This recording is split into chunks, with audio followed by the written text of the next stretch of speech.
بسم اللہ الرحمن الرحیم۔ بسم اللہ الرحمن الرحیم۔ السلام علیکم دوستو، کیا حال ہے؟ ٹھیک ہیں؟ آج ہماری 31واں سبق ہے۔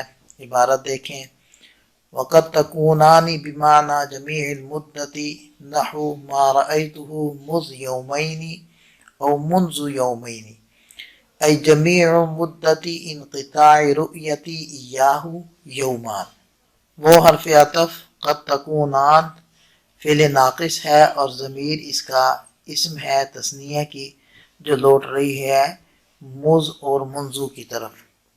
با حرف جر، معنی مضاف، جمیع مضاف الیہ، مضاف المدتی مضاف الیہ، مضاف الیہ سے مل کر معنی کا مضاف الیہ، مضاف الیہ سے مل کر مجرور، جار مجرور ظرف مستقر ہو کر تکونان کی خبر، فعل ناقص اپنے اسم و خبر سے مل کر جملہ فعلیہ ناقصہ ہو جائے گا۔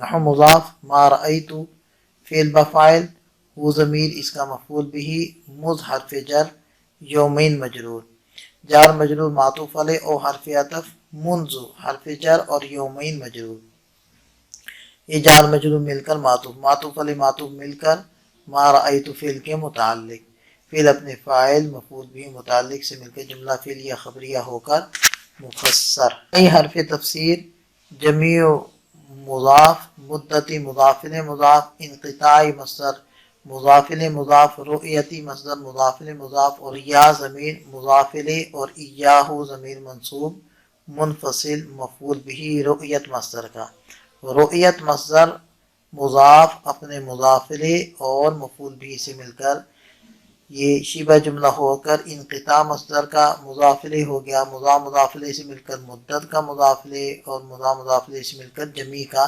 مضاف الیہ، اور مضاف اپنے مضاف الیہ سے مل کر بن جائے گا مبتدا، اور یومان بن جائے گی اس کی خبر، مبتدا خبر سے مل کر جملہ اسمیہ خبریہ ہو کر تفسیر، مفسر تفسیر سے مل کر نحو کا مضاف الیہ ہو کر مثال ہو کی خبر، مبتدا خبر سے مل کر جملہ اسمیہ خبریہ ہو جائے گا۔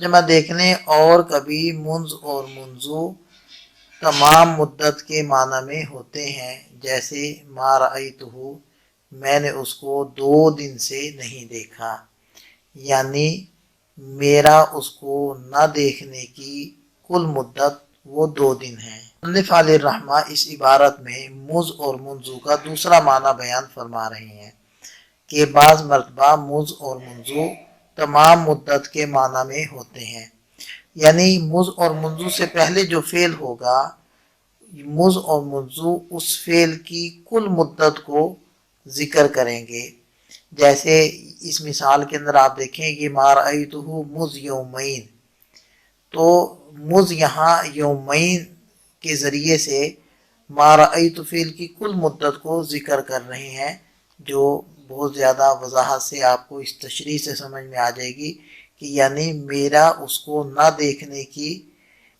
کل مدت 2 دن ہے۔ تو یہ آج کا سبق مکمل ہوا، اس کو اچھے طریقے سے سمجھ لیں۔ اللہ تعالیٰ ہم سب کا حامی و ناصر ہو، دعاؤں میں یاد رکھیے گا۔ السلام علیکم۔